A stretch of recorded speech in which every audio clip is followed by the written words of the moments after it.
Good morning dear student. आज जो video lecture में जो टॉपिक डिस्कस करने जा रहे हैं वो है जंतु जगत, एनिमल किंगडम, जिससे भी कई क्वेश्चन जो अपने कंपटीशन एग्जाम में उनमें पूछे जाते हैं। किस प्रकार से पूछे जाएंगे वो भी अपन डिस्कस करेंगे। ठीक है, इनका जो टेस्ट लेंगे उसमें क्वेश्चन भी आपको देंगे। तो आज जो अपन इसमें जो अध्ययन अब शुरू कर रहे हैं वो करें जंतु जगत। और इससे पहले आपको पता ही होगा कि अपन ने पादप जगत के बारे में बात करी थी, जो algae, bryophyta, pteridophyta, gymnosperm, angiosperm के बारे में डिस्कस किया था। और इनको पढ़ने का सबसे उपयुक्त तरीका यही है कि इनकी लाइन टू लाइन अपन डिस्कस करें। इनके एग्जाम्पल्स होते हैं वो आपको याद रखने ही पड़ते हैं। ठीक है, तो इसमें जो अध्ययन है वो अभी स्टार्ट करते हैं अपन आगे। तो इसमें जो बात करें सबसे पहले जंतु जगत है। तो जंतु जगत क्या होता है आपको पता है। जंतुओं को सम्मिलित किया गया जंतु जगत के अंदर सभी प्रकार के जंतु, और एक कोशिकी से एक कोशिकी जो जंतु है से लेकर बहुकोशिकीय जंतुओं को सभी को जंतु जगत में सम्मिलित किया गया है। तो सबसे पहले अपन बात करें वर्गीकी क्या है, टेक्सोनोमी क्या है। ठीक है, तो वर्गीकी का मतलब क्या है। वर्गीकरण करना विज्ञान की वह शाखा जिसमें जंतुओं का नामकरण किया जाता है, वर्गीकरण किया जाता है और सिद्धांतों का अध्ययन किया जाता है। ये क्या कहलाता है, वर्गीकी कहलाती है। ठीक है, तो विज्ञान की वह शाखा जिसमें जंतुओं का नामकरण किया जाता है, वर्गीकरण किया जाता है तथा इनके सिद्धांतों का अध्ययन किया जाता है, मतलब इनकी जो थ्योरीज होती है उनका अध्ययन किया जाता है, वर्गीकी या टेक्सोनोमी कहलाती है। कई बार इसकी परिभाषा ये बहुत इंपॉर्टेंट है। ये जो वर्गीकरण जो शब्द है सबसे कैंडोले ने दिया था। किसने दिया था, कैंडोले ने। ठीक है, वर्गीकरण जो शब्द की बात करें तो सबसे पहले ये शब्द किसने दिया था, ये बच्चों ये कैंडोले ने दिया था। किसने दिया था, कैंडोले ने दिया था वर्गीकरण शब्द। वर्गीकरण की मैंने बात बताई परिभाषा है कि इसमें जंतुओं का नामकरण किया जाता है और पहचान की जाती है। नामकरण किया जाता है, पहचान जाता है पहले, फिर नामकरण की जाती है और फिर इनके सिद्धांतों का अध्ययन किया जाता है। वर्गीकरण किया जाता है न, मतलब पहचानना, नामकरण करना, वर्गीकरण करना और सिद्धांतों का अध्ययन करना विज्ञान की जिस शाखा में किया जाता है वो वर्गीकी या टेक्सोनोमी कहलाती है। और इस शब्द का सर्वप्रथम जो दिया गया था, ये शब्द जो सर्वप्रथम जो वर्गीकरण टेक्सोनोमी जो वर्ड दिया गया था, ये जो ग्रीक शब्द है, जैसे अपन बात करें दो वर्ड से मिलकर बना हुआ है। तो ये टेक्सिस का मतलब अरेंजमेंट करना और नोमोस का मतलब लॉ। टेक्सोनोमी का मतलब होता है इस प्रकार को सिद्धांत होते हैं या लॉ होते हैं जो उनको अरेंजमेंट करना। ये ग्रीक भाषा के शब्द से लिया गया टेक्सोनोमी, और ये शब्द सर्वप्रथम कैंडोली ने दिया था। जैसे फिर बात आती है अरस्तु, बहुत इंपॉर्टेंट। अरस्तु आपको पता है जो जंतु विज्ञान के जनक कहा जाता है अरस्तु को। इसमें पुस्तक भी लिखी थी उन्होंने, हिस्टोरिया एनिमेलियम। ठीक है, हिस्टोरिया इनकी पुस्तक का नाम भी पूछ सकते हैं आपको कई बार। तो इनकी जो बुक भी लिखी थी हिस्टोरिया एनिमेलियम, ये बुक लिखी थी किसने लिखी थी, अरस्तु ने लिखी थी। और अरस्तु को जंतु विज्ञान का जनक भी कहते हैं, आपको पता ही है बच्चों। और पुरातन जो जंतु विज्ञान का वर्गीकरण का जनक भी कहते हैं, है ना। जंतु विज्ञान का जो टेक्सोनोमी वर्गीकरण शब्द तो कैंडोल ने दे दिया था, लेकिन जो जंतु का जो वर्गीकरण किया, सबसे पहले जो जंतुओं का पुरातन जो वर्गीकरण किया गया था वो इन्होंने अरस्तु ने ही किया था। और इनको जो रुधिर के जो लाल रक्त कणिकाएं पाते हैं, रुधिर का जो रंग होता है उसके आधार पर जंतुओं को, जो समस्त जंतुओं को दो वर्गों में विभाजित किया, दो समूह में विभाजित किया, जो अपन आगे पढ़ेंगे। लेकिन पुरातन जंतु वर्गीकरण जनक भी अरस्तु को कहा जाता है ना। जीव विज्ञान का जनक तो है ही, लेकिन दूसरा शब्द आपको देखिए पूछ लिया जाता है कि पुरातन जो जंतु वर्गीकरण का जो है जनक है वो कौन है। तो पुरातन जंतु वर्गीकरण का जनक है वो कौन है बच्चों, अरस्तु है। ये भी याद रखना। तो इन्होंने क्या समस्त जो बात करें, इन्होंने समानता और विभिन्नता के आधार पर समस्त जंतु को दो समूह में विभाजित किया था, रुधिर के रंग के आधार पर विभाजित किया था। पहले आता है एनीमा। एनीमा वे जंतु जिन लाल रुधिर अनुपस्थित, मतलब आरबीसी जो होती है वो नहीं पाई जाती है ना। आरबीसी जो होती है, आरबीसी, ठीक, रेड ब्लड जो कार्पल शेयर रेड ब्लड सेल्स होती है वो नहीं पाई जाती। उदाहरण जैसे स्पंज है, निडेरिया है, मोलास्का है, आर्थ्रोपोडा है, इकाइनोडर्मेटा जैसे एक्वेसुर के जो नॉन वर्टिब्रेट्स होते हैं, ठीक है, वो सारे के सारे इसी एनीमा के अंदर आते हैं। मतलब इनके अंदर क्या होता है, रुधिर का रंग जो होता है लाल नहीं होता। लाल क्यों नहीं होता, इनके अंदर लाल रक्त कणिकाएं नहीं पाई जाती। ठीक है, तो इनके अंदर एग्जाम्पल याद रखना, जितने भी जो स्पंज है, निडेरिया है, मोलास्का है, आर्थ्रोपोडा, इकाइनोडर्मा जैसे एक्वेरियोटिक जंतु है, सारे के सारे इसी वर्ग में आते हैं। ठीक है, मतलब क्या हो गया, जैसे बात करें तो जितने भी जो अकशेरुक जंतु है जिनमें कशेरुकाएं नहीं पाई जाती वो इसमें एनीमा के अंदर आते हैं। और दूसरी जो कैटेगरी जो बनाई थी अरस्तु ने वो आती इनीमा ठीक है। इन जंतुओं में लाल रुधिर पाया जाता है। इनमें समस्त जो कशेरुक जंतु सम्मिलित किए जाते हैं। ठीक है, सारे जो कशेरुक जो वर्टिब्रेट्स है वो सम्मिलित, इनमें समूह को फिर वापस आगे दो भागों में विभाजित किया जरायुज। ठीक है, जरायुज क्या होते हैं, जो बच्चे देने वाले प्राणी जो सम्मिलित किए गए हैं, जैसे मनुष्य, व्हेल और अन्य स्तनीय जो मतलब बच्चे को जन्म देते हैं। ठीक है, और दूसरे होते हैं अंडज, ओविपेरा, जिसमें अंडे देने वाले प्राणी से मछली है, उभयचर है, सरीसृप है, पक्षी इत्यादि जो अंडे देते हैं, आपको पता है, फिर अंडे से फिर जो होता है वो बच्चा निकलता है। ठीक है, तो इस प्रकार से इनको भी जो अपन बात करें तो इन्हीं माँ को आगे दो भागों में वर्गीकृत किया गया था, दो उपसमूहों में वर्गीकृत किया गया था। जरायुज जो बच्चे पैदा करते हैं, जिसमें मनुष्य है, व्हेल है और अन्य स्तनी जो मेमल्स होते हैं वो इसमें आते हैं। अंडज, ओविपेरा, इसमें अंडे देने वाले प्राणी सम्मिलित किए गए, जैसे मछली, उभयचर, सरीसृप, पक्षी इत्यादि आते हैं इसमें। ठीक है, इसके बाद नेक्स्ट जो बात करते हैं तो इसमें आता है कि जो महत्वपूर्ण जो संघ है, ठीक है, वो कौन कौन से हैं। ठीक है, महत्वपूर्ण संघ है वो देखो, अपने जो बात करें 12 जो संघ है उसमें वर्गीकृत किया गया है ना, 12। तो इनका एक बच्चों फंडा भी है याद रखने का, इनकी सीरीज को याद रखना, और सीरीज से क्या होती है, बहुत सारी चीज़ें क्लियर होगी। अपने बात करेंगे भाई यहाँ से यहाँ तक ये चीज़ उपस्थित होती है, मतलब बात करें प्रोटोजोआ से निमेटोहेलमिन्थेस या प्लेटिहेलमिन्थेस ये चीज़ पाई जाती है, फिर इसके बाद ये चीज़ पाई जाती है। इनसे क्या होता है, इनकी सीरीज को याद रखना बहुत ज़रूरी है। तो इसके लिए एक मैंने फंडा भी बना रखा है बच्चों। तो इनका याद रखने का क्या है, इनका पहला जो लेटर है उसके आधार पर देखो फंडा बनाया मैंने, 12 है ना, 12 जो संघ है यहाँ से देखो 12 संघ, इनके आधार पर मैंने इनका पहला जो लेटर है उसको लेके एक फंडा भी बनाया, ये याद रखना। प्रोप्सी, देखो प्रोप्सी एंड टीना, देखो प्रोप्सी एंड टीना, प्ले, नीम, आम, इकाई है कोर्डेटा। ठीक है, ये 12 जो है ये संघ है, इनके जो पहले लेटर लेके मैंने ये एक फंडा बनाया है। तो ये फंडा जो इस प्रकार से आप अच्छे से लिख के याद करना। प्रोप्सी एंड टीना प्ले, प्ले कहाँ कहाँ खेल रहे थे, नीम के नीचे खेल रहे थे, मतलब प्रोप्सी एंड टीना प्ले नीम, आम, इकाई है कोर्डेटा। ठीक है, तो देखो कैसे कैसे, प्रो से क्या हो जाएगा, प्रोटोजोआ, पै से क्या हो जाएगा, पैवर्ड पोरीफेरा, सी से क्या हो, सिलेंटेटा। ठीक है, टी से क्या होगा, टीनोफोरा। ठीक है, और टीनोफोरा टीनोपूरा लिया गया। और फिर प्ले से क्या हो, प्लेटीहेलमिन्थेस, नीम के से निमेटोहेलमिन्थेस। और आम, देखो आम में 3 लेटर है, ए एम। ठीक है, ए एम। ठीक है, ए एम। ठीक है, 3 लेटर ना, तो ए से पहले एनिलिडा आ जाएगा, फिर ऑर्थोपोडा हो जाएगा, फिर मोलास्का हो जाएगा। ठीक है, एनिलिडा, ऑर्थोपोडा, मोलास्का। देखो आम में 7वां 8वां 9वां 3 लेटर ना। फिर इकाई, इकाई है से क्या हो जाएगा, हेमिकोडेटा और कोडेटा। ठीक है, इस प्रकार से आपको ये सारी की सारी सीरीज आपको याद होनी चाहिए, ताकि आपको अच्छे से समझ में आ जाए।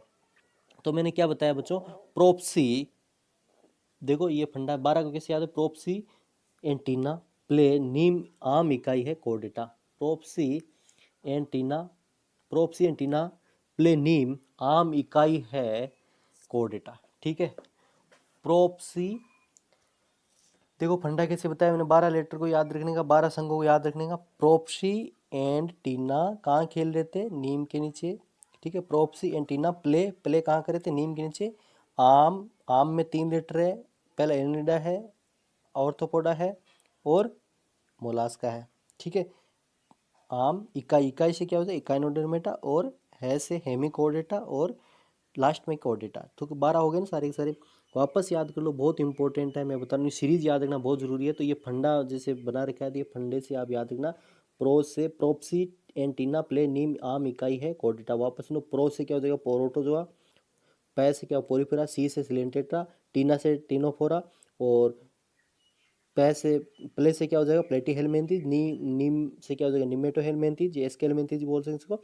ए। ठीक है, देखो 7वां 8वां 9 में क्या होगा, ए एम, तो आम में लिखा है। ठीक है, ए से क्या, एनिलिडा, 7वां 8वां लेटर है ए, तो ऑर्थोपोडा है ना। और 9वां लेटर है एम, तो एम से क्या, मोलास्का। और 10वां लेटर देखो इकाई लिखा है मैंने, तो 10वां में इकाइनोडर्मेटा, और 11वां लेटर मैंने है लिखा है, तो हेमिकोर्डेटा और कोर्डेटा। इस प्रकार से क्या हो जाएगा, इनको आपको याद रखना है।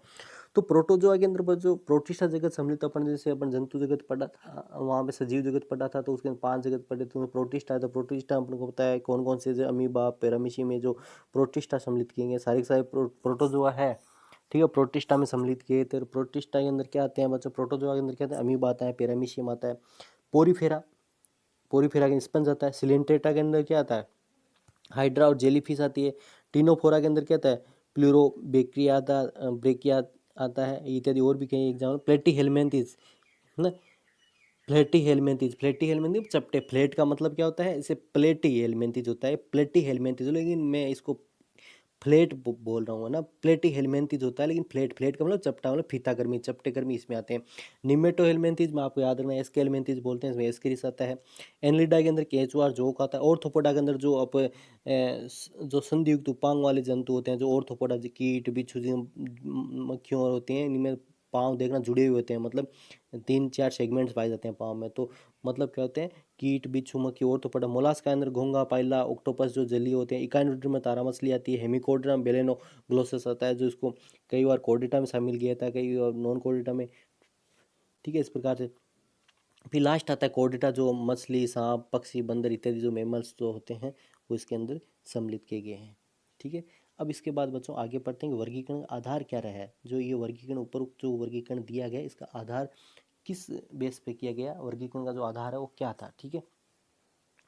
वर्गीकरण के आधार की बात करें, पहले इस बार शारीरिक संगठन की बात, लेवल ऑफ बॉडी ऑर्गेनाइजेशन, मतलब बॉडी किस प्रकार से बनी हुई है, उसके आधार पर वर्गीकरण जो प्रस्तुत किया जा सकता है। जैसे अपन जीवद्री स्तर की बात करें तो प्रोटोजोन्स में एककोशिकीय जीवन या सभी जैविक क्रियाएं संपन्न होती है। मतलब जब अपन प्रोटोजोआ, जो सबसे पहले प्रोप्सी था ना, प्रोप्सी एंटीना प्ले, तो सबसे पहला जो संघ था वो प्रोटोजोआ था। तो प्रोटोजोआ के अंदर शारीरिक संगठन होता है वो जीवद्री स्तर का होता है। मतलब क्या होता है, केवल जीवद्री पाया जाता है, एक कोशिका के अंदर ही होती है सारी सारी। इसको अकोशिकीय भी बोलते हैं, याद रखना है ना। प्रोटोजो अकोशिकीय मतलब एक कोशिकीय, ए सेलुलर जो होता है, ठीक है।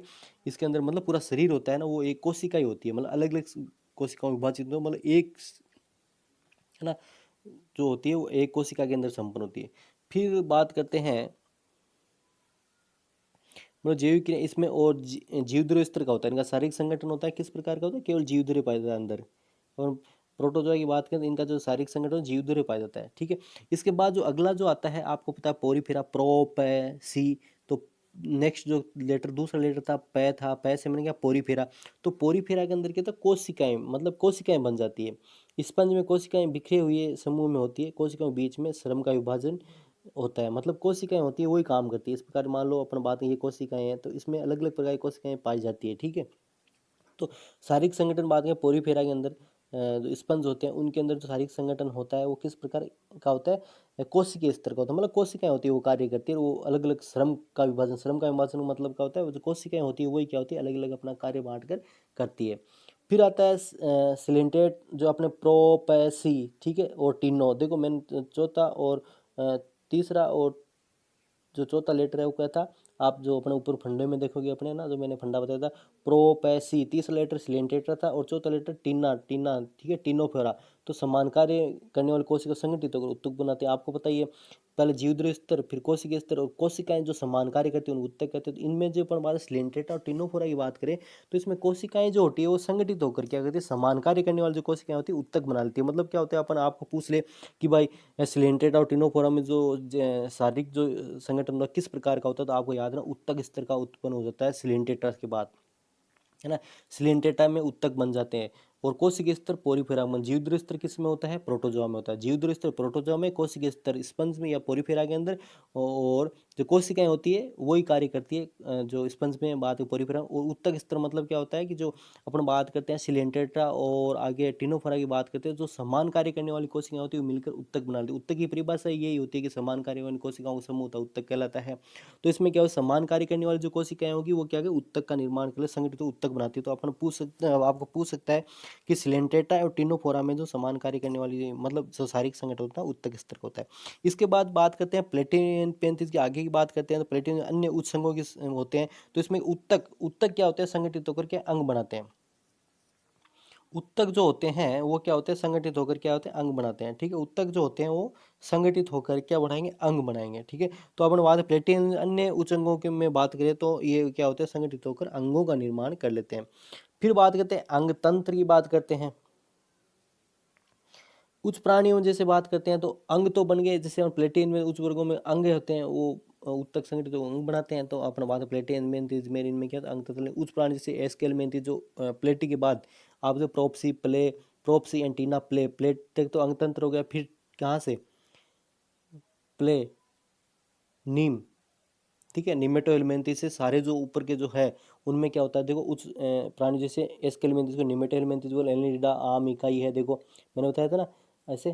तो यहाँ से क्या हो गया, नीम, ये नीम, ठीक है। प्ले, इससे पहले क्या था, प्रोप्सी एंटीना प्ले, प्लेटीहेलमिंथिस यहाँ आ गया। उसके बाद के जो संघ है वो जो एस्केलमेंथिस है, एनिलिडा है, आर्थ्रोपोडा है, मोलस्का है, इकानोडर्मेटा, कोर्डेटा, मतलब जहाँ से कहाँ से, नीम आम इकाई है, कोर्डेटा। तो ये सारे के सारे इनमें क्या होता है, अंग तंत्र पाया जाता है, ठीक है। तो इस प्रकार से बच्चों थोड़ा सा आपको इसमें फोकस करना है, जैसे मैंने फंडे बताए हैं, इस फंडे के आधार पर पूरा का पूरा ही इस प्रकार से आपको याद हो जाएगा। अब आगे बात करते हैं बच्चे, दूसरा जो इसमें जो इनका विभाजन की जो तरीका है वो किस प्रकार से हो सकता है। तो ये भी बिल्कुल ईजी है, आपने पढ़ा है और कोई दिक्कत वाली बात नहीं है। अपन सममिति के आधार, सिमेट्री के आधार पर बात करते हैं। सममिति या सिमेट्री के आधार पर बात करें, सिमेट्री के आधार पर मतलब क्या होता है कि जब किसी को अपन एक तल से काटते हैं तो उसमें किस प्रकार का विभाजन होता है, उसको सिमेट्री बोलते हैं। सिमेट्री के आधार पर बात करते हैं तो असमित, मतलब जब केंद्रीय भाग से गुजरने वाली कोई रेखा या तल जंतु के शरीर को दो भागों में विभाजित नहीं कर सकता, ठीक है। इसको असमित, एसिमेट्री, अधिकांश जो स्पंज होते हैं, मतलब क्या होते हैं, मतलब इस प्रकार का है, मान लो ये इस प्रकार स्पंज क्या होते हैं, अनियमित आकृति के होते हैं, ठीक है। इसमें से ऐसे प्लेन से लाइन निकाली है तो इसमें देखो दो बराबर भागों में विभाजित नहीं हुआ है, ठीक है। इधर ऐसा है, इधर ऐसा है, इधर ऐसा है, ठीक है, इधर ऐसा है, देखो। तो जो बराबर भागों में विभाजित नहीं होता है तो उनको क्या बोलते हैं, असमित, एसिमेट्री बोलते हैं, ठीक है। अधिकांश जो स्पंज होते हैं इसमें। दूसरा आता है अरीय सममिति, ठीक है। दूसरा जो इसमें आता है वो आता है अरीय, रेडियल, ठीक है। रेडियल का मतलब क्या होता है, जब केंद्रीय अक्ष से गुजरने वाली कोई रेखा तल प्राणी के शरीर को दो समरूप भागों में विभाजित करते हैं तो अरीय सममिति कहते हैं, ठीक है। रेडियल सिमेट्री कहते हैं। रेडियल सिमेट्री सिलेंटेटा, टिनोफोरा और इकानोडर्मेट में पाई जाती है, ठीक है। तो रेडियल का मतलब क्या होता है कि आप किसी भी तल से काटते हो, रेडियल का मतलब क्या होता है, रेडियस, ठीक है। मान लीजिए तो इसको किसी भी तल से काटो दो बराबर भागों में विभाजित होगी, ऐसे काट दो दो बराबर भागों में विभाजित, ऐसे काट दो दो बराबर भागों में विभाजित होगी, ठीक है। आप किसी भी तल से काटो, मतलब ऊपर से अपन जैसे तल से काटेंगे तो किसी भी तल से काटोगे दो बराबर भागों में विभाजित हो जाती है, तो इसको बोलते हैं अरीय सममिति और रेडियल जो होता है सिमेट्री। ये किस किस के अंदर पाई जाती है, वो तो सिलेंटेट्रा के अंदर पाई जाती है, सिलेंटेट्स होते हैं उनके अंदर पाई जाती है, टिनोफोरा के अंदर पाई जाती है, इक्वाइनोडर्मेट्स है उनके अंदर पाई जाती है, ठीक है। फिर आता है द्विपार्श्विक समिति। द्विपार्श्विक नाम से पता चला, मतलब बायलेटरल सिमेट्री, जब प्राणी को एक तल से काटते हैं दो समरूप भागों में, जैसे ये देखो आपके इसमें एग्जांपल दिया हुआ है, ये रहा बायलेटरल सिमेट्री का, ठीक है। तो इसमें जैसे बात करते हैं, इससे एक प्लेन से काटा, देखो दो भागों में, इधर भी ऐसा है, इधर भी ऐसा है, इधर भी, इधर भी, इधर भी, इधर भी, देखो ये दो बराबर, मतलब जैसे रेडियल, मतलब एक प्लेन से काटते हैं तो दो समरूप भाग दाएं और बाएं भागों में बांट सकते हैं, तो उसको द्विपार्श्विक समिति कहते हैं। इसके एग्जाम्पल है प्लेटीहेलमिन्थेस और कोर्डेटा, ठीक है। प्लेटीहेलमिन्थेस से मतलब प्लेटीहेलमिन्थेस से कोर्डेटा तक है, देखो से लगाया बीच में, आप देखना से लगाया बीच में, तो मतलब क्या, प्लेटीहेलमिन्थेस से जो है कोर्डेटा तक जो है वो इसमें बताया गया है, ठीक है। और जो अगला जो बच्चों जो अगला जो इसमें जो वर्गीकरण का जो आधार है वो आता है जनिक स्तर, जर्मिनल लेयर जो बनती है, ठीक है। तो जर्मिनल लेयर के आधार पर जो वर्गीकरण की बात करें, जनिक स्तर की बात करें, जर्मिनल लेयर के जो आधार पर जो वर्गीकरण होता है वो किस किस प्रकार से होता है, देखिए कि इसमें जैसे बात करते हैं कि द्विकोर की, ठीक है। जब भूणीय निर्माण होता है तो आपको पता है कि जो कोरक अवस्था के अंदर जो स्तर बनते हैं उसके आधार पर जो वर्गीकरण की बात करते हैं, तो उसमें किस किस प्रकार से जो अपन बात के वर्गीकरण जो होता है वो किस प्रकार से होता है, देखो। तो इसमें द्विकोर की डिप्लोब्लास्टिक प्राणी जिनमें कोशिकीय जो बात करें, जिनमें कोशिकीय दो भ्रूणीय स्त्री होती है, बाहरी एक्टोडर्म होता है और भीतरी जो होता है वो एंडोडर्म होता है, ठीक है। अंतःस्थिति व्यवस्थित, इन दोनों के बीच में अविध मीजोगिलिया उपस्थित होती है, जैसे स्पंज है, सिलेंटेटा है, टिनोफोरा है, जैसे बात करते हैं, है ना। तो इनके अंदर क्योंकि अपन बात करते हैं प्रोटोजोआ के अंदर तो कुछ प्रकार का इस प्रकार का होता ही नहीं है।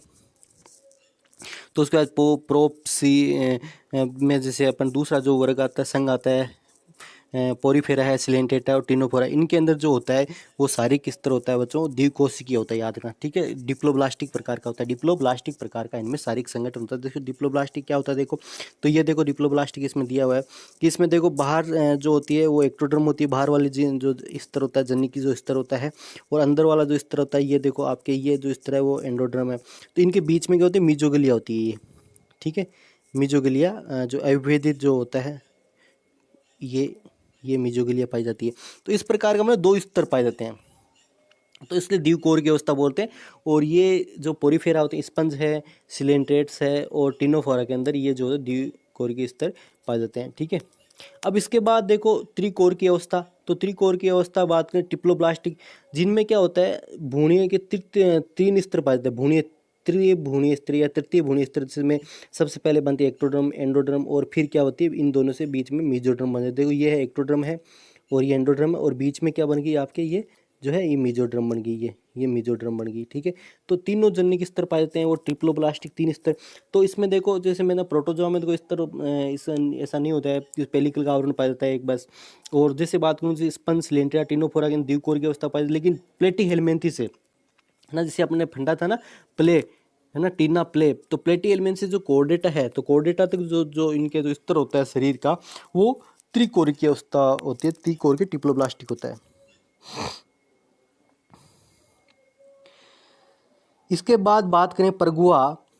ठीक है, तो परगुआ की बात करें तो बॉडी कैविटी के आधार पर जो इनका वर्गीकरण किया गया है वो किस प्रकार का है। देखो बॉडी कैविटी और शिलोम के आधार बात जो इनकी शरीर भित्ति और आहनाल के बीच में क्या होता है कि शरीर की जो भित्ति होती है आहनाल बीच में जो गुहा पाई जाती है, उपस्थित है अनुपस्थित है, उसके आधार पर क्या वर्गीकरण किया, उपस्थित है अनुपस्थित, मतलब क्या हो गया, ये तो होगी भित्ति होगी, शारीरिक भित्ति होगी, शरीर भित्ति होगी, और ये हो जाती है आपके इसमें आहार नाल, ये हो जाती है आहार नाल होगी, आहार नाल जिसको गट बोलते हैं, ये होगी, और ये शरीर भित्ति होगी। तो इनके बीच में क्या होते हैं, ये यदि गुहा पाई जाती है तो उसको क्या, उसके आधार पर उपस्थित है या नहीं है, उसके आधार पर जो होते हैं जो सजीव हैं, जंतु है, उनको अलग अलग कैटेगरी में, वर्गों में विभाजित किया है। कौन कौन से देखते हैं, पहले तो ए गुही नाम से पता चल रहा है, मतलब क्या हो जाएगा, इनके गुहा नहीं, ए शिलोमेट, मतलब वे प्राणी जिनमें गुहा अनुपस्थित होती है, गुहा पाई नहीं जाती है ना, गुहा इनमें पाई नहीं जाएगी, गुहा नहीं पाई जाएगी, इसका मतलब क्या हो जाएगा कि इसमें देखो अभी मैं बताऊंगा आपको। तो ये प्लेटी हेलमिंथेस, अप टू प्लेटी हेलमिंथेस, अप टू प्लेटी हेलमिंथेस मतलब अप टू, मतलब याद रखना अप टू प्लेटी हेलमिंथेस मतलब क्या आ जाएगा, प्रोप्सी एंटीना प्ले। ठीक है, प्रोप्सी एंटीना प्ले, तो यहाँ तक क्या हो जाएगा, जो 400 प्रोटोजोआ, पोरीफेरा, सिलेंट्रेटा और प्लेटी हेलमिंथेस, टिनोफोरा और प्लेटीहेलमिंथेस, ये सारे के सारे जो पांच संघ आते हैं, ये सारे के अंदर क्या एगुई एसिलोमेट होंगे, याद रखें, इस प्रकार से याद रखना है ना। तो प्लेटीहेलमिंथेस तक है ना, प्लेटीहेलमिंथेस जो होते हैं ये प्राणी शरीर के गुहा जो होती है अनुपस्थित होती है। इनमें क्या होता है, देखो किस प्रकार से होता है एगुई के अंदर,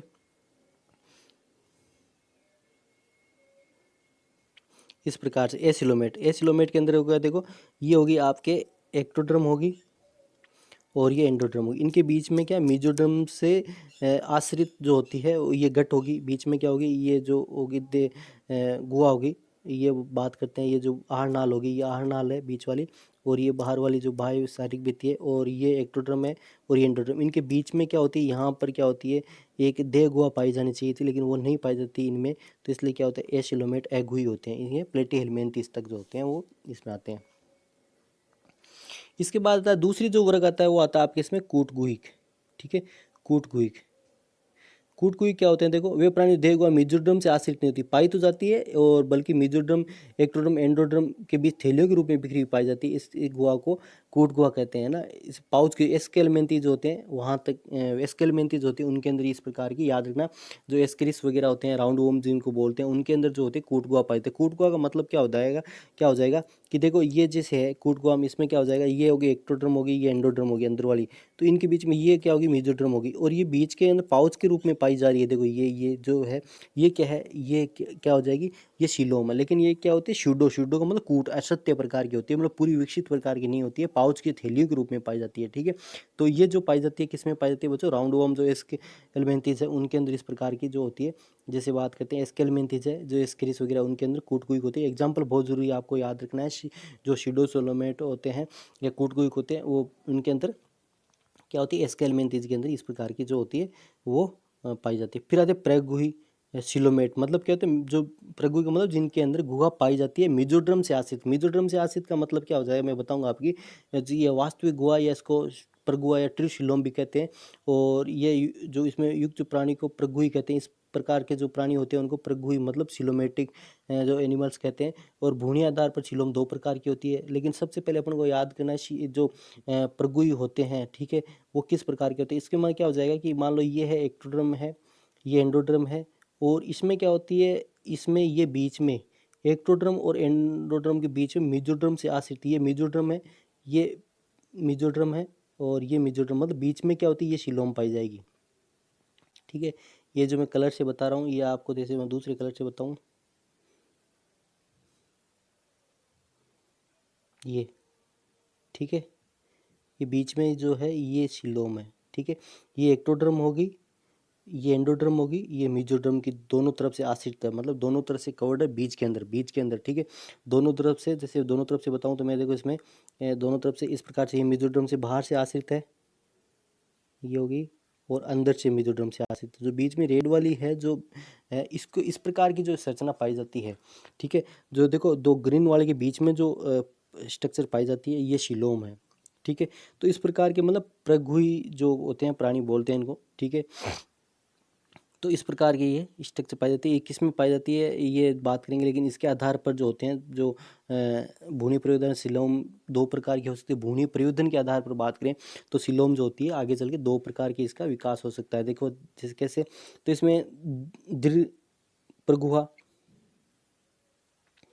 दीर्घ प्रगुहा, साइजोसिलोम, सिलोम जो मेसोड्रम पिंड के विपाटन से निर्मित। देखो ये जो है सिलोमेट, ये एग्जांपल है साइजोसिलोम का है। इसमें क्या है, एक्टोड्रम है, ये एंडोड्रम है, और यहाँ पे देखो ये जो सिलोम है ये मेसोड्रम से आश्रित है, ये देखो। लेकिन ये क्या स्प्लिट हो गया, देखो इस प्रकार से दो में, इस प्रकार से, इस प्रकार से, ठीक है, दो में, है ना, जो विपाटन हो गया इसका, ठीक है। देखो इस प्रकार से दोनों तरफ, इस प्रकार से बीच में, ये देखो आप एक बार हटा रहा हूँ, देखो ये आप देख रहे हैं ना, तो ये सिलोम है, इसका देखो विपाटन हो रहा है यहाँ से, ये ये ये विपाटन हो रहा है यहाँ से इस प्रकार से, इधर ही इस प्रकार से, और इधर इस प्रकार से। तो इस प्रकार की जो सिलोम होती है इसको क्या बोलते हैं, दीन प्रगुहा सिलोम, जो मेसोड्रम पिंड के विपाटन से बनी है। ये एनिलिडा, मोलास्का और ऑर्थोपोडा के अंदर पाई जाती है। याद रखना, आम, जिसको अपन आम बोलते थे ना, वहाँ पे क्लासिफिकेशन में इसको क्या पढ़ा था, आम, है ना, आम, एनिलिडा, ऑर्थोपोडा, मोलास्का, ठीक है। इन तीनों के अंदर क्या पाई जाती है, जैसे हमने फंडा पढ़ा था ना, आम इकाई है,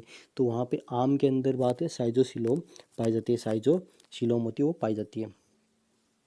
फिर बात करते हैं आंतरीय प्रगुहा की, बात करते हैं इंटेरोसिलोम की बात करते हैं। तो सिलोम जो भ्रूणी अवस्था में आंतरिक थैलियों के संलयन से बनती है, विकसित होती है। मतलब क्या होती है कि जो आर्केंट्रॉन होती है, ठीक है, आंतरिक थैलियों के संलयन से बनती है। इससे इकाइनोडर्मेटा जो आंतरीय इंटेरोसिलोम से होती है और ज़्यादा विकसित प्रकार की होती है। तो ये जो होती है, ये जो इकाइनोडर्मेटा इकाई है आम, जैसे मैंने बताया लास्ट में इकाई है आम, जो लास्ट वाला फंडा है अपना, तो उनके तीनों के अंदर जो संघ है उनके अंदर ये इंटेरोसिलोम प्रकार की सिलोम पाई जाती है। अब आता है शरीर का योजन के आधार पर बात करें, बॉडी प्लान की बात करें, ठीक है। बॉडी प्लान की बात करें तो किस प्रकार का होता है शरीर की, तो बॉडी प्लान की बात करें तो कोशिका समूह, जैसे अपन बात करें कोशिका समूह होता है, जैसे अपन बात करी थी आपको याद हो तो, जैसे प्रोटोजोआ की बात करी थी। प्रोटोजोआ के अंदर जो शारीरिक संगठन होता है वो किस प्रकार का होता है, जीवद्रव्य स्तरों का होता है। उसके बाद कोशिका समूह प्रकार का किस में था, कोशिका समूह प्रकार स्पंज में था। और ब्लाइंड शेक प्रकार की बात करते हैं, अंधकोश, इसमें क्या होता है, थैला सा होता है, एक छिद्र होता है इस प्रकार से, उसी से क्या होता है इंटर होता है, उसी से क्या होता है एग्जिस्ट होता है। दोनों काम होते हैं एक ही छिद्र के द्वारा होते हैं, बाहर खुलता है और जो मुख और गुदा दोनों काम करता है, देखो, है ना। तो इसमें अंधकोश एक ब्लाइंड शेक मतलब एक थैला सा होता है, ठीक है। शरीर की शारीरिक संगठन की बात करें इनकी, तो देखो शारीरिक संगठन किस प्रकार से हो जाएगा मैं बताऊं इनको। तो इसमें क्या होता है, इस प्रकार से होता है, तो एक ही छिद्र होता है, उससे क्या होता है इंटर होता है, उससे क्या होता है एग्जिस्ट होता है, ठीक है, इस प्रकार से, ठीक है, इंटर और एग्जिस्ट होता है। तो इस प्रकार के सिलेंटेट्रा और जो प्लेटीहेलमिन्थेस है वो इसे वर्ग में आते हैं।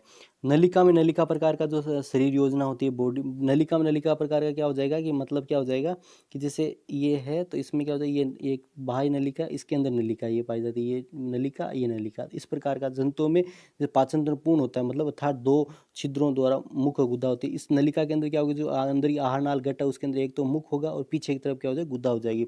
तो निम्नटे हेलमिन्थेस से बात करते हैं कोर्डेटा तक इस प्रकार का नलिका के अंदर नलिका प्रकार का जो प्लान है, बॉडी प्लान है वो पाया जाता है। अब इसके बाद बात करते हैं वो जो खंडी भवन की बात करते हैं, सेगमेंटेशन। बॉडी के अंदर कुछ जो होते हैं उनमें सेगमेंटेशन या खंड भी पाए जाते हैं, जैसे कूट खंडीवन, स्यूडो सिलोमेट स्यूडो मेटामेरिक। फीतागर्मी में होता है। स्यूडो का मतलब क्या होता है, ऊपर ऊपर से दिखने में। इस प्रकार से अपन फीतागर्मी होती है, ऊपर से ऐसे ऐसे खंड दिखेंगे बॉडी के अंदर, ठीक है। इस प्रकार ऊपर ऊपर से खंड दिखेंगे जो अंदर तक नहीं होते, ऊपर ऊपर से देखने में लाइनें से दिखेगी। तो इस प्रकार का जो खंडीपन होता है उसको कूट खंडीपन कहते हैं और ये फीतागर्मी में पाया जाता है। विखंडी खंडीपन मेटामेरिक प्रकार का जो बात करते हैं, मेटामेरिक एनिलिडा ऑर्थोपोडा कॉर्डेटा में पाया जाता है। इसमें क्या होता है, शरीर के अंदर जो खंड होते हैं वो अंदर तक होते हैं, इस प्रकार से होते हैं, पूरे के पूरे जो होते हैं अंदर तक रहते हैं, ठीक है। पूरे जो सेगमेंट होते हैं इस प्रकार मेटामेरिज्म बोलते हैं, विखंडावस्था बोलते हैं। मतलब जो खंड होंगे वो अंदर तक, कुछ अंगों की क्रमिक पुनरावृत्ति होती रही। इनके अंदर क्या होता है, क्रमिक पुनरावृत्ति भी होती है। जैसे प्रत्येक खंड के अंदर अंग होंगे उनकी पुनरावृत्ति होती रहेंगी। जैसे बात करें ना, प्राणियों में बाह्य और आंतरिक दोनों ओर से खंडों में विभाजित होते हैं। जैसे मैंने बताया बाहर से होता है तो अंदर तक वो पूरा सेप्टम होता है, खंड होता है, पूरा का पूरा शरीर। जैसे रेल के डिब्बे होते हैं उस प्रकार से ये खंडित होता है, ठीक है। एक डिब्बा, दो डिब्बा, तीसरा, इस प्रकार मतलब पूरा बाहर से भी देखने में ऐसे लग रहा है भाई खंड है, और अंदर से भी पूरा सेप्टम होता है। तो मतलब अलग अलग ये कंपार्टमेंट बन जाते हैं इसमें। तो इस प्रकार को क्या बोलते हैं, विखंडावस्था बोलते हैं। जैसे किसमें पाया जाता है, जैसे एनिलिडा है ना, एनिलिडा ऑर्थोपोडा और कॉर्डेटा के अंदर इस प्रकार का जो पाया जाता है। इसके बाद बात करते हैं पृष्ठ रज्जु की बात करते हैं। ये मेसोडर्म से व्युत्पन्न जो शलाका रूपी संरचना होती है। आपको पता है मेसोडर्म से जो नोटोकॉर्ड बनती है और भ्रूणीय जो परिवर्धन में दौरान पृष्ठ सतह पर बनती है। पृष्ठ सतह पर जिन पे नोटोकॉर्ड नहीं बनती है वो क्या बोलते हैं, नोटोकॉर्ड अनुपस्थित होती है, रज्जु की नॉन कॉर्डेट बोलते हैं। जो पोरीफेरा से हेमिकॉर्डेटा तक है ना, इनमें जो होती है नहीं पाई जाती है ना, कॉर्डेट या बात का नोटोकॉर्ड होती है वो नहीं पाई जाती, ठीक है। रज्जु की जिसमें नोटोकॉर्ड पाई जाती है इसमें आपको पता है कॉर्डेट्स आते हैं, नोटोकॉर्ड उपस्थित होती है। इसके बाद बात करते हैं परिसंचरण तंत्र की। बात करें बच्चों तो परिसंचरण तंत्र के आधार पर जब हम जंतुओं को विभाजित करते हैं तो एक तो खुला परिसंचरण होता है। इसमें क्या होता है, जैसे मैं डायग्राम से आपको बताऊंगा, ठीक है। और एक होता है बंद परिसंचरण होता है। तो इस तंत्र में जो रक्त का बहाव होता है मतलब सीधे ही हृदय से बाहर भेज देता है, और मतलब कोशिका उत्तक क्या उसमें डूबे रहते हैं। जिन कोशिकाओं को उत्तकों को रक्त लेना होता है वो उससे पोषण ग्रहण कर लेते हैं, और साइनस होते हैं मतलब चेंबर होते हैं उनसे वापस रक्त होता है उसमें हार्ट में चला जाता है। इस प्रकार का खुला परिसंचरण होता है। खुला परिसंचरण किन किन में पाया जाता है, ऑर्थोपोडा में पाया जाता है, मोलास्का में पाया जाता है, इकानोडर्मिडा ट्यूनिकेटा में पाया जाता है। बंद परिसंचरण ये विकसित प्रकार का परिसंचरण, ये वाहिनिकाओं जो होती है, वाहिकाएं होती है जो रक्त का जो संचरण होता है हृदय से लेकर भिन्न जो उत्तकों तक बात करें है ना, या कोशिकाओं तक बात करें तो वाहिनिकाओं के माध्यम से ही होता है। उत्तकों तक जो रक्त का प्रवाह तो वाहिकाओं के जो वेसल्स होती है उनके वहाँ होती है। और वेसल्स आपको पता है दो प्रकार की होती है, एक तो धमनी होती है, आर्टरी, और वेन होती है, शिरा होती है, ठीक है, जो रक्त कोशिकाओं के तक होता है। इसमें एनलिडेट, सिप्रेड, मोलास्का और कशूर के जो वर्टिब्रेट्स आते हैं। देखो इसे डायग्राम से समझते हैं।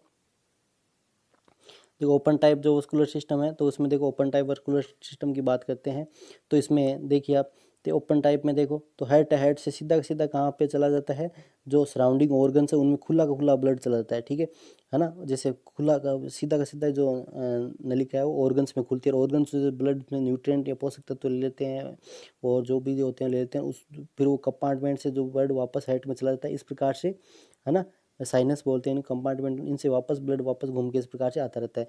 और जो क्लोज सर्कुलेटरी सिस्टम होता है उसमें पता है हेड से क्या होता है, जो स्मॉल ब्रांचेज होती है, वेसल्स जो होती है वो ऑर्गन्स तक लेके जाती है, और ब्लड वहाँ से वेसल से वापस जो होती है वेन होती है वापस लेके आती है। इस प्रकार हेड में इस प्रकार सर्कुलेट मतलब क्लोज चेम्बर के अंदर है ना, जो बंद वाहिकाओं के अंदर जो संचरण होता है बंद प्रकार का होता है। और जो रक्त का यदि संचरण सीधे ही ऑर्गन में खुले रूप से कर देता है और वहाँ से वो पोषक पदार्थ लेते हैं उसको खुला परिसंचरण बोलेंगे। इनके एग्जाम्पल मैंने बता दिया आपको है ना, एग्जाम्पल बहुत जरूरी है खुले और बंद के।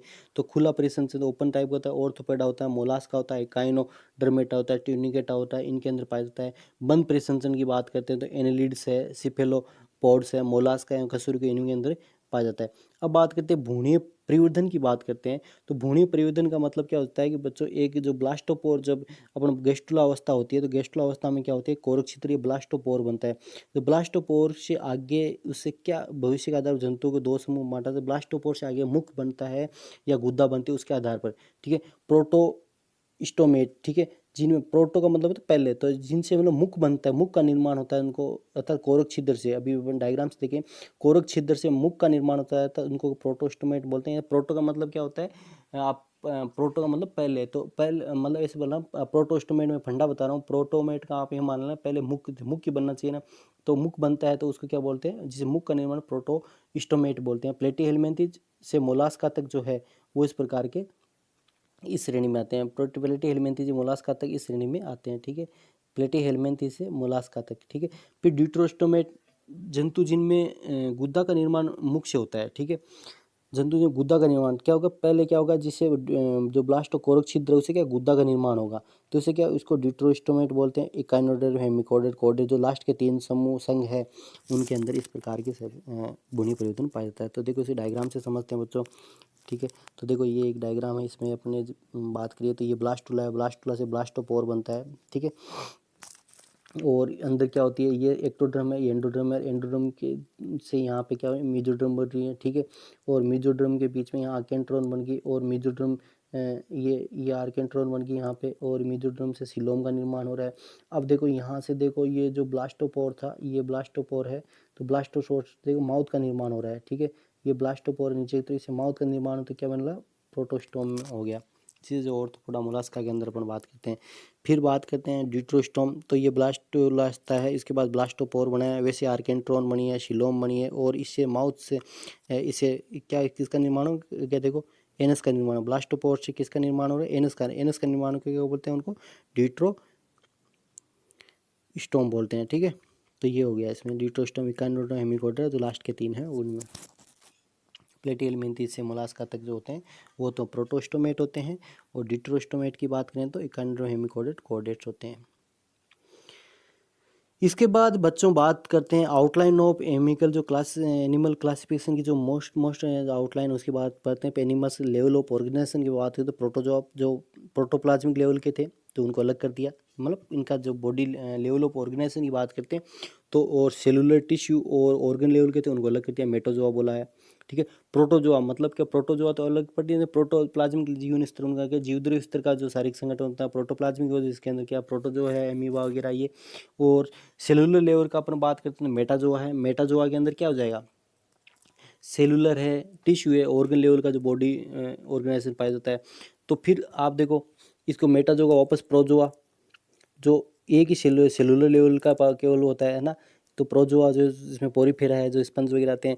फिर इंटेरोजोआ या यूमेटोजोआ, इसमें टिश्यू होते हैं, इसमें तो सेल थी, और सेल इसमें बात करें यूमेटोजोआ इंटेरोजोआ के अंदर सेल मिलकर क्या टिश्यू बना लेती है, ऑर्गन बनाती है, ऑर्गन सिस्टम पाया जाता है, मतलब आगे विकसित। इनको वापस डिवीजन के प्लान के आधार पर वापस डिवीजन किए गए, तो मतलब रेडियल सिमेट्री के आधार पर, है ना। और बायलेटरल सिमेट्री, रेडियल सिमेट्री के आधार पर आते हैं सिलेंटेटा और टिनोफोरा है, ये हो गए। और बायलेटरल सिमेट्री के आधार पर बात करें तो ऑर्गन और जो लेवल की बात करें, इनमें ऑर्गन लेवल जो बात है टिप्लोब्लास्टिक होते हैं, ऑर्गन सिस्टम लेवल पर आता है। सिलोम के आधार पर आते हैं एसिलोमेट, अपने बात की प्लेटी हेलमिंथेस में सिलोमेटा नहीं पाई जाती, सिलोम नहीं पाई जाती। स्यूडो सिलोमेट निमेटो हेलमिंथेस पाई जाती, निमेटोड से अंदर पाई जाती है। फिर सिलोमेट है, तो सिलोमेट को भी अपन आगे बात करें 3 प्रकार से, 2 प्रकार की होती है। साइजोसिलोम, याद रखना साइजोसिलोम किस किस में पाई जाती है ना, ये एनेलिडा, मोलास्का, और जैसे मैंने बताया आम, ठीक है, आम के अंदर, ठीक है। किसके अंदर, आम के अंदर क्या पाई जाती है, एनलिडा, ऑर्थोपोडा और मोलास्का। जैसे आम इकाई अपना फंडे में पढ़ते हैं ना, तो आम के अंदर तो क्या पाई जाती है, साइजोसिलोम पाई जाती है। इंटेरोसिलोम के बाद EHC, ठीक है, इकाइनोडर्मेटा, हेमिकोडर्मा, कॉर्डेटा, ठीक है। तो जैसे अपन पढ़ते हैं ना, आम इकाई है, कॉर्डेटा, तो लास्ट के जो है ना, तो लास्ट के जो आम वाला जो अपन सेगमेंट पढ़ते हैं उसमें तो क्या साइजोसिलोम है, और लास्ट के तो इकाई है कॉर्डेटा, उसके अंदर इंटेरोसिलोम है, ठीक है। ये याद रखना, अपन पहले ही पढ़ के आए हैं, तो ये से याद रखने के तरीके से आपको हो जाएगा, है ना। जैसे फंडा बताया, उस फंडे को आप अच्छे से याद करोगे तो आपके सारे के सारे इस प्रकार से फंडे याद हो जाएंगे। अब बच्चों इसमें जो सबसे पहला जो संघ अपन पढ़ने जा रहे हैं वो संघ आता है आपके फाइलम प्रोटोजोआ। इसके अंदर जो पहला जो संघ पढ़ने जा रहे हैं वो अपना जो संघ आता है वो आता है protozoa, phylum protozoa. Kingdom protista के अंदर रखा गया, आपको पता ही है, किंगडम प्रोटिस्टा के अंदर रखा गया है इसको, प्रोटोजोआ को। ये देखो सबसे तीसरा सबसे बड़ा संघ है, याद रखना, ये तीसरा सबसे बड़ा संघ है, ठीक है। ये बात आपको याद रखनी है, तीसरा सबसे बड़ा संघ। यदि अपन जैसे 12 संघों की बात करके आए हैं, है ना, जो, तो इसमें तीसरा सबसे बड़ा संघ है। इसके बाद बात करते हैं, इसमें एक कोशिकीय यूकेरियोट सम्मिलित है। अपन को पता ही है कि अपन प्रोटिस्टा के अंदर क्या, तो एक कोशिकीय यूकेरियोट जो अमीबा वगैरह एक कोशिकीय होते हैं, और यूकेरियोट्स होते हैं क्योंकि इनके अंदर न्यूक्लियस ही पाया जाता है, और विभिन्न प्रकार के जो कोशिकाएं होती है वही पाए जाते हैं, इसलिए यूकेरियोट्स के अंदर के इनके एक कोशिकीय शरीर समस्त जैविक क्रियाएं गतिविधियां होती है। इसे डोबेल ने, याद रखना, डोबेल ने कहा था एक कोशिकीय सेलुलर कहा था इनको, है ना। एक कोशिका होती है वो शरीर का कार्य करती है, तो उसको शरीर ही माना गया, मतलब उसका मतलब क्या, वहाँ पर जैविक क्रियाएं, समस्त जैविक क्रियाएं करती है वो, इनका जो होती है वो एक कोशिका ही करती है, इसलिए डोबेल ने अकोशिकीय एसेल्युलर कहा था इनको। ये जंतु विश्वव्यापी और सर्वव्यापी होते हैं, मतलब सब जगह पाए जाते हैं। ये प्राय सूक्ष्मदर्शी अधिकांश जलीय और स्वतंत्र जीवी तथा परजीवी, जैसे अपन बात करते हैं, जैसे अमीबा है स्वतंत्र जीवी है, प्लाज्मोडियम जो प्लाज्मोडियम फैलसिफरम है ना, प्लाज्मोडियम मलेरिया है जो मलेरिया कारक है। तो ये प्लाज्मोडियम जो होते हैं ये क्या होते हैं आपको पता ही है, जो गंभीर बीमारी पैदा करते हैं और परजीवी के रूप में एकल नहीं हुई परजीवी के रूप में रहते हैं ये, ठीक है, प्लाज्मोडियम। और जो एकल या नहीं हुई मतलब जो अकेले भी रहते हैं और समूह में रहते हैं, प्रोटियोस्पोंजिया है, ये भी इस पे कैटेगरी के आते हैं। इनकी शरीर की आकृति भिन्न भिन्न होती है, अधिकांश असमित होते हैं, ठीक है। अमीबा आपको पता है समित नहीं पाते रहते, क्योंकि इनकी आकृति इस प्रकार से होती है, किस प्रकार से उनको अपन काट नहीं सकते एक प्लेन से, तो असमित प्रकार के होते हैं, है ना, एसिमेट्रिकल होते हैं।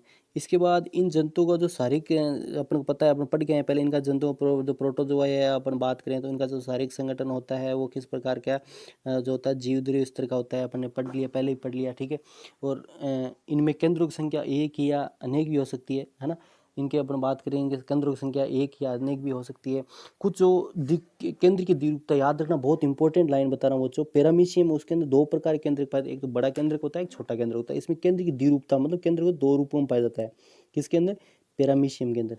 याद रखना बच्चों, केंद्र की द्विरूपता पैरामीशियम के अंदर पाई जाती है। चप्पल जंतु भी बोलते हैं, आगे अपन पढ़ेंगे, स्लीपर जो एनिमल भी बोलते हैं इसको, चप्पल जंतु बोलते हैं, कि इसके आकार तो चप्पल जैसा होता है, पैरामीशियम की मैं आगे बताऊंगा, है ना। इसमें केंद्र की द्विरूपता पाई जाती है। इसके अंदर जो केंद्रक होता है वो दो प्रकार का होता है, एक तो मैक्रो न्यूक्लियस होता है, एक माइक्रो न्यूक्लियस, एक बड़ा केंद्रक होता है, एक छोटा केंद्रक होता है, तो याद रखना है ना। मैं बता रहा हूँ कि इनका जो शारीरिक संगठन होता है वो किस प्रकार का होता है, इनका मैं बता रहा हूँ कि शारीरिक संगठन होता है जीवद्रव्य स्तर का होता है, और जंतु में केंद्रकों की संख्या एक या एक से अनेक हो सकती है, ठीक है। अब बात करते हैं बच्चों, इनके अंदर जो अपन बात करते हैं, ये प्राय नगन और कभी कभी पेलिकल या चोल कवच द्वारा आवृत हैं। प्रोटोजोआ में कुछ समय CO3 जो कैल्शियम कार्बोनेट है, सिलिका कवच बाह्य कंकाल पाया जाता है, जैसे रेडियोलेरिया समूह है, इसमें सिलिका।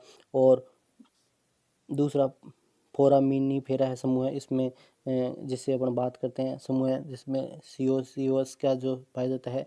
और उदाहरण ग्लोबिजेनिया है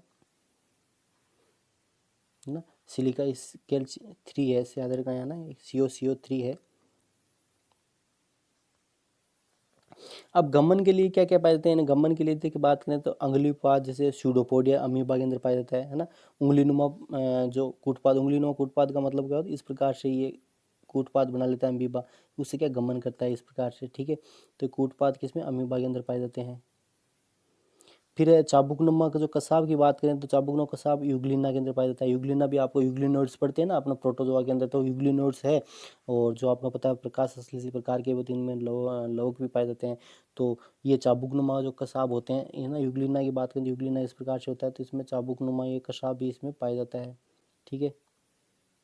फिर केसनुमा पक्षमाप की बात करें, जो पैरामीशियम की अपन बात करें तो पैरामीशियम जैसे अपन बात करें तो पैरामीशियम की संरचना की बात करेंगे तो पैरामीशियम की जो संरचना होगी इस प्रकार से, जो चप्पल होती है इस प्रकार से होती है, ठीक है। तो इसमें क्या होते हैं, इस प्रकार शीलिया पाए जाते हैं चारों तरफ, है ना। इसमें दो केंद्र जैसे मैंने बताया, एक छोटा केंद्र एक बड़ा केंद्र भी होता है इस प्रकार से। तो ये पैरामीशियम में क्या होता है, केसनुमा पक्षमा में सीलिया पाए जाते हैं, पैरामीशियम पाए जाते हैं। और जो इनके अंदर जो गमनांक पाए नहीं जाते किसी प्रकार के, जैसे स्पोरोजोआंस है तो स्पोरो में अनुपस्थित, स्पोरोजोआन से परजीवी में अनुपस्थित होते हैं। प्लाज्मोडियम इस प्रकार की संरचना होती है, प्लाज्मोडियम किसी प्रकार के साथ जो गमनांक होते हैं वो नहीं पाए जाते, तो प्लाज्मोडियम याद रखना। आपको पूछ ले कि बताओ ऐसा कोई प्रोटोजोआ जिसके गमनांक नहीं पाए, तो इसमें प्लाज्मोडियम आपको एग्जाम्पल देना है। इसके बाद नेक्स्ट जो आता है वो आता है आपके प्रोटोजोआ पोषण विभिन्न प्रकार का होता है। प्रोटोजोआ पोषण की बात करें तो इसमें जो प्रोटोजोआ पोषण होता है विभिन्न प्रकार का होता है, जैसे प्राणी सम होता है, अमीबा के अंदर होता है, पादप सम होता है ना, वो अपने बताया मैंने यूग्लिना के अंदर लवक पाए जाते हैं, पादप के समान होता है। परजीवी जो प्लाज्मोडियम है, जो अपने रुधिर में परजीवी जो मलेरिया फैलाता है, ठीक है। तो इस प्रकार है। और पाचन अंतकोशिकीय होता है, जो खाद्य रिक्तिका इसमें संपन्न होता है। अपने पता है फूड वैक्यूल्स पाई जाती है, इनमें खाद्य रिक्तिका पाई, उसी के अंदर क्या होता है, पाचन होता है। उत्सर्जन जो होता है शारीरिक सतह से होता है इनका, है ना। उत्सर्जन होता है त्वचा के द्वारा, जो शारीरिक होता है सतह होती है उससे वापस नहीं। उत्सर्जन जो कुछ में उत्सर्जन संकुचनशील जो ध्वनि होती है ना, कॉन्ट्रेक्टाइल वैक्यूल्स होती है अमीबा के अंदर। और इनका उत्सर्जित पदार्थ होता है वो क्या होता है, याद रखना, अमोनिया होता है ना। अपशिष्ट पदार्थ होता है अमोनिया होता है।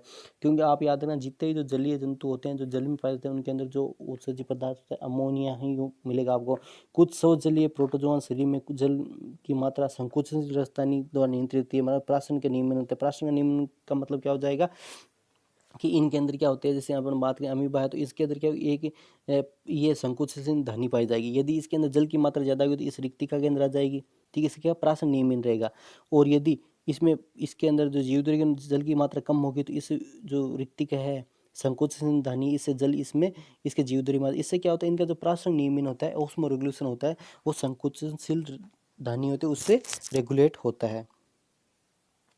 अब बात करते हैं बच्चों, इनमें जनन की बात करते हैं। तो जनन होता है, देखो इनमें अलैंगिक और लैंगिक दोनों ही प्रकार का जनन होता है। अलैंगिक जनन की बात करें तो इनके अंदर द्विविखंडन की बात करें, सरल विखंडन मतलब क्या होता है, ये टूट गया। और इसे अमीबा के अंदर अनुप्रस्थ विखंडन इस प्रकार से, यदि अनुप्रस्थ विखंडन होता है पैरामीशियम के अंदर, अनुदैर्घ्य विखंडन इस प्रकार लंबाई में ट्रिप्नोसोमा यूग्लिना के अंदर होता है। और बहुविखंडन का मतलब होता है ये है तो एक से अधिक में टूटना, ठीक है। तो ये प्लाज्मोडियम। और मुकुलन के द्वारा आप बताइए मुकुलन क्या होता है ना। मुकुलन क्या होता है, कोई यहाँ पे बड बनती है वो भी टूट के फिर नया जो होती है वो प्रोटोजोआ बना लेती है। तो ये एफिलोटा स्थान में जो प्रोटोन उनमें पाया जाता है। फिर बात करते हैं बच्चों लैंगिक जनन की। बात करें इनके अंदर तो लैंगिक जनन, देखो लैंगिक जनन में संयुग्मन प्लाज्मोडियम की तरह, संयुग्मन के अंदर क्या होता है, नर और मादा युग्मों का संयुग्मन होता है, जाइगोट बनता है 2n, ठीक है। ये जाइगोट बन सिलेन जो सिंगेमी बोलते हैं, सिंगेमी के अंदर क्या हो जाएगा, नर और जो मादा युग्मक होंगे, ठीक है। जो नर और मादा युग्मक होंगे, ठीक है, नर और मादा युग्मक के संयोजन से क्या बनेगा, 2n जाइगोट बनता है, ठीक है। जाइगोट बनेगा, डायजाइगोट बनेगा। और जाइगोट फिर क्या होता है आगे नया जो प्लाज्मोडियम बना लेता है। और दूसरा संयुग्मन की बात करें, संयुग्मन याद है पैरामीशियम के अंदर पाया जाता है। इसके अंदर क्या होते हैं, इसके अंदर एक दोनों के बीच में संयुग्मन होगा, दो पैरामीशियम इनमें संयुग्मन होगा। इनका जो जेनेटिक पदार्थ वो आदान प्रदान होता है, ठीक है। इसको संयुग्मन बोलते हैं। इनका जो आनुवंशिक पदार्थ है वो आदान प्रदान होता है, एक इन भी दोनों के बीच में, है ना। दोनों की जो बॉडी वाल होगी वो टच होगी, युग्मन होगा उनके अंदर, है ना। और फिर क्या होगा, जेनेटिक जो पदार्थ होगा वो आदान प्रदान हो जाएगा, ठीक है। ये पैरामीशियम के अंदर होता है, कई बार पूछा गया है बच्चों, संयुग्मन इनके द्वारा होता है। कुछ जंतुओं में पुटिका बनती है, जो प्रतिकूल परिस्थितियों में प्रजनन में सहायक होती है ना, पुटिका के रूप में। इनकी प्राकृतिक मृत्यु नहीं होती, क्यों नहीं होती, आप कई बार पूछा कि इनके कोशिकीय जंतु का जो कायिक द्रव्य है और जनन द्रव्य में कोई भेद नहीं होता। जैसे अपन बात करें अपने सोमेटिक जो फ्लूइड होता है और जो जर्मेटिक फ्लूइड होता है, उनमें डिफरेंस होता है अपने अंदर। तो इनके अंदर कायिक द्रव्य और जनन द्रव्य के अंदर कोई भेद नहीं, इसलिए अमर भी कहते हैं इनको, अमर मानते हैं ना। अमीबा को इमोर्टल जो होते हैं अमर मानते हैं, अमर जीव मानते हैं अमीबा को, या प्रोटोजोन्स होते हैं उनको। देखो ये जो है इसमें जो स्ट्रक्चर अमीबा प्रोटेस की है, और ये जो स्ट्रक्चर है एंटोमीबा स्टोलाइटिका की है। और अपन बात करें ये जैसे ये ट्रिप्नोसोमा गेमियस की स्ट्रक्चर है, याद रखते को। और ये जो है लेशमानिया डोनोमोनी की, इसके दो फॉर्म्स होते हैं, लेशमानिया फॉर्म और लेप्टोमोनेड फॉर्म, मतलब द्विरूपता पाई जाती है, याद रखें। डोनोमोनी का अपन आगे पढ़ेंगे तो इसमें, है ना। और ये जैसे मैंने बताई थी, जैसे चप्पल जंतु है, जैसे पैरामीशियम है, देखो ये पैरामीशियम, इसकी जो संरचना है वो किस प्रकार की होती है, चप्पल के समान। देखो इस प्रकार से चप्पल होती है ना, इस प्रकार से है। तो इस प्रकार से इसके अंदर तो मैंने बताया दो न्यूक्लियस होते हैं, एक मैक्रो न्यूक्लियस है और एक माइक्रो न्यूक्लियस है, दो न्यूक्लियस होते हैं, है ना। ये एक मैक्रो न्यूक्लियस और एक माइक्रो न्यूक्लियस है। और ये वर्टिसेला है, ठीक है, जिसे अपन आगे घंटी जंतु बोलेंगे इस प्रकार से। तो प्रोटोजोआ को देखो अपन बात करें गमनांक के आधार पर चार जो वर्ग होते हैं उनके अंदर विभाजित किया गया है। गमनांक के आधार पर अपन बात करें तो इनको देखो, गमना प्रोटोजोआ है तो चार वर्ग के अंदर विभाजित किया है। किसके आधार पर बच्चों, गमनांक के आधार पर, गमनांक के आधार पर, गमनांक के आधार पर जो प्रोटोजोन्स है उसको 4 जो वर्ग है उनमें विभाजित किया गया है। तो सबसे पहले देखो बात करते हैं, तो इसमें मेस्टिगोपरा फ्लैजिलेट्स होते हैं, ठीक है। तो मतलब क्या, इनमें फ्लैजिला पाया जाएगा, इनके अंदर गमनांक के लिए क्या फ्लैजिला पाया जाएगा, ठीक है। मेस्टिगोपोरा की बात करें तो ये फ्लैजिलेटा होंगे। स्वतंत्र जीवी और परजीवी होते हैं, ये क्या होते हैं, स्वतंत्र जीवी और परजीवी होते हैं। गमन के लिए एक या एक से अधिक बात करें तो गमन के लिए क्या होंगे, एक अधिक धागे समान कसा भी होते हैं, ठीक है। अभी एग्जाम्पल से और पेलिकल द्वारा ढके रहते हैं, शरीर क्या पेलिकल द्वारा ढका रहता है। और जनन की बात करें, जनन क्या होता है, जनन अलैंगिक जन द्विविखंडन के द्वारा होता है, लैंगिक जन अनुपस्थित होता है, लैंगिक जन पाया नहीं जाता। प्रोटियोस्पोंजिया प्रोटोजोआ पोरिफेरा के बीच की योजकड़ी बहुत इंपॉर्टेंट है, याद रखना। प्रोटियोस्पोंजिया याद कर लेना, ठीक है। आपको पूछ सकते हैं क्योंकि ये है प्रोटोजोआ, अगला संघ कौन सा है, पोरिफेरा। दोनों के कैरेक्टर इसके अंदर पाए जाते हैं, दोनों के लक्षण इसके अंदर प्रोटियोस्पोंजिया के अंदर पाए जाते हैं। तो इसको क्या बोलते हैं, प्रोटोजोआ पोरिफेरा के बीच की योजक कड़ी मानते हैं, ठीक है। इसके बाद जो नेक्स्ट आता है वो आता है लेशमैनिया डोनोवेनी, ठीक है।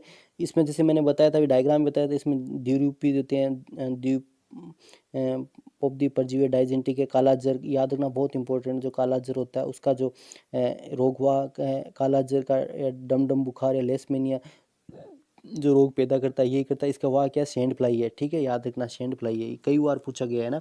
लेशमैनिया डोनोवेनी द्विरूपी, द्विरूपी का मतलब क्या होता है, इसकी दो अवस्था पाई जाती है। एक तो जो होती है जैसे अपने बात की है ना, दो अवस्था, लार्वावस्था और जैसे वयस्क अवस्था, इस प्रकार से लेशमैनिया डोनोवेनी दो अवस्था पाई जाती है। और ये द्विरूपी जो परजीवी है, मतलब जो अपना जीवन यापन दो परजीवियों में करता है। और ये जो होता है लेशमानियासिस रोग है उसका कारण बनता है। कालाजर भी बोलते हैं इसको, या डमडम बुखार भी बोलते हैं, लेशमानियासिस भी बोलते हैं। और इसके जो वाहक है, जैसे मलेरिया का वाहक जो मादा एनाफिलीज मच्छर है, उसी प्रकार से इसका जो वाहक होता है बच्चों, इसका वाहक कौन सा होता है, इसका वाहक सैंड फ्लाई, याद रखना। फिर आता है ट्रिप्नोसोमा गेम्बियंस है, ठीक है। ट्रिप्नोसोमा गेम्बियस की बात करें तो ट्रिप्नोसोमा गेम बहुरूपी, और इससे जो निंद्रा, अफ्रीकी निंद्रा रोग होता है, कई बार पूछा गया है, ट्रिप्नोसोमियासिस रोग भी बोलते हैं इसको, है ना। तो ट्रिप्नोसोमा गेम्बियंस की वजह से जो प्रोटोजोआ उसकी वजह से रोग होता है, अफ्रीकी निंद्रा रोग बोलते हैं, ये याद रखना आप। और इसका जो इंग्लिश में बोले तो ट्रिप्नोसोमियासिस रोग पैदा करते हैं। इसकी जो वाहक है बहुत इंपॉर्टेंट है बच्चों, इसकी वाहक सीसी मक्खी है, ठीक है। इसकी जो वाहक है वो कौन सी है।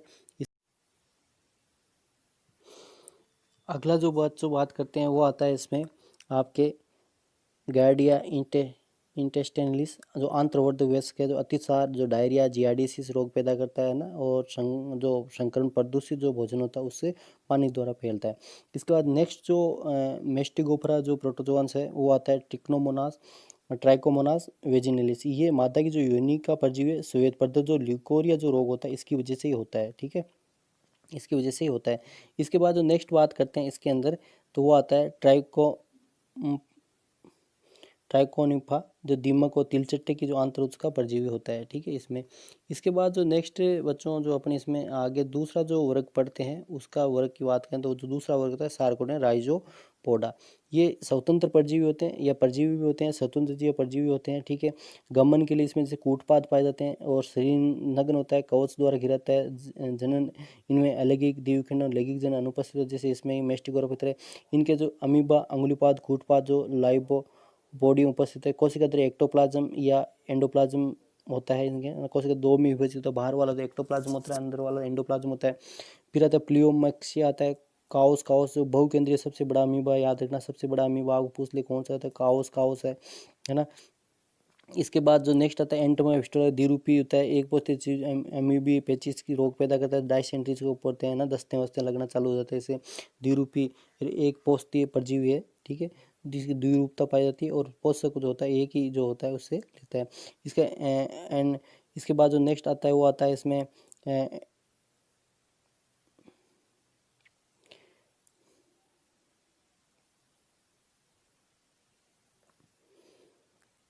एंटोमीबा जिंजीवेलिस का मतलब पायरी रोग पड़ता है। जिंजीवाइटिस होता है मतलब जो अपने जो मसूड़े होते हैं उनके अंदर ये यदि चला जाता है, मसूड़ों के अंदर यदि परजीवी होता है तो वहाँ पायरी रोग करता है। इसका जो रोग कारक है ट्राइकोमोनास टिनेक्स है, ठीक है। रोग कारक जो होता है इसका जो फैलाने वाला जो है ना रोग कारक है वो कौन, ट्राइकोमोनास टिनेक्स है, ठीक है। ये मनुष्य में पायरिया रोग होता है। एंटोमीबा जिंजीवेलिस का मतलब आप समझना मसूड़ों से है, ठीक है, और पायरिया मसूड़ों में होता है, ठीक है, आपको बताइए। इसके बाद एंटोमीबा कोलाई मनुष्य की जो वदांत्र होती है इनमें सहज के रूप में उपस्थित होता है। इसके बाद एक्टिन एक्टिनोवायरस सूर्य जंतु बोलते हैं। कूटपाद जो अक्षीय तंतुओं पर एक्सपोडिया कहलाते हैं, मतलब कूटपाद में अक्षीय तंतु और पाए जाते हैं, तो इसलिए एक्टिनो सूर्य जंतु भी इसको बोलते हैं ना। इसके बाद बात करते हैं सीलेटा। सीलेटा की बात करें बच्चों, तो इसमें क्या हो जाएगा, सीलेटा की बात करें तो इसमें जो स्वतंत्र जीवी होते हैं और परजीवी होते हैं, गमन के लिए सीलिया के द्वारा शरीर पेलिकल के द्वारा ढक रहता है, और जनन बात करते हैं द्विखंडन होता है और संयुग्मन। अपन ने क्या किसी पैरामीशियम आएगा तो अपन को पता था ना, संयुग्मन कंजुगेशन तो पैरामीशियम के अंदर होता है। द्विकेंद्र के होते हैं, देखो मैंने बताया, एक जो वर्ध केंद्रक होता है जो कायिक कार्य, और लघु केंद्रक होता है जनन कार्य में उपयोग होता है, बहुत इंपॉर्टेंट है। जो पैरामीशियम का एग्जाम्पल है इसमें याद रखना। पैरामीशियम से देखो स्लीपर जंतु मैंने वो चप्पल जंतु भी बोलते हैं। कोशिका मुख होता है इसमें, और कोशिकीय गुदा भी उपस्थित होती है इसके अंदर। सुरक्षा एवं आक्रमण के लिए ट्राइकोसिस्ट उपस्थित होते हैं। वर्टिसला जो घंटी जंतु बोलते हैं, जैसे मैंने नीचे वाला डायग्राम वो बताया था उसमें। और बोलेंटिडियम कोलाई मनुष्य के उदांत्र में उपस्थित होता है ये भी। इसके बाद जो नेक्स्ट जो वर्ग आता है इसमें आता है स्पोरोजोआ, जो सभी जंतु परजीवी और रोगजनक होते हैं। जैसे इसमें प्लाज्मोडियम वगैरह आएंगे तो आपको पता है गमनांग अनुपस्थित होते हैं। अपन ने स्पोरोजोम पहले ही पढ़ा था, इस प्रकार की रचना होती है, इसमें कोई प्रकार के जो गमनांग होते हैं वो नहीं पाए जाते। इसके बाद बात करें जैसे इसके एग्जाम्पल है, इसमें जो संयुग्मी के द्वारा होता है, सिनगेमी के द्वारा, सेलेन के द्वारा जो होता है लैंगिक जनन होता है, और बहुविखंडन के द्वारा इनमें जो लैंगिक जनन होता है, सॉरी अलैंगिक जनन बहुविखंडन के द्वारा होता है, लैंगिक जनन जो होता है वो सिनगेमी या सेलेन के द्वारा होता है। इसके एग्जाम्पल है जिसमें प्लाज्मोडियम में द्विपोस्तीय जो मनुष्य के अंदर मलेरिया रोग का वाहक होता है ना, वह एक मादा एनफ्लूएंजा मच्छर है, तो इसका दो पोस्ती में अपना जीवन यापन करता है, एक मनुष्य है और दूसरा मादा एनफ्लूएंजा। दूसरा बेबेसिया है, ये द्विपोस्ती परजीवी पशु में टेक्सस जोर, लाल पानी जोर और टिक जोर पैदा करता है, वह है इसका टिक्स है, टिक्स जो होते हैं वो है। इसके बाद मोनिसिस्टिस एक पोस्तीय परजीवी जो केंचुए में शुक्राशय में अनुपस्थित होता है, और नोसेमा रेशम कीट के जो पेब्राइन रोग, जो पेब्राइन रोग बहुत ही इंपॉर्टेंट आपको पता होगा, जो पेब्राइन रोग वो करता है, वो ये क्या करता है, पेब्राइन रोग उत्पन्न, नोसेमा है ना, तो ये पेब्राइन रोग उत्पन्न करता है किसके अंदर, जो रेशम कीट है उसके अंदर।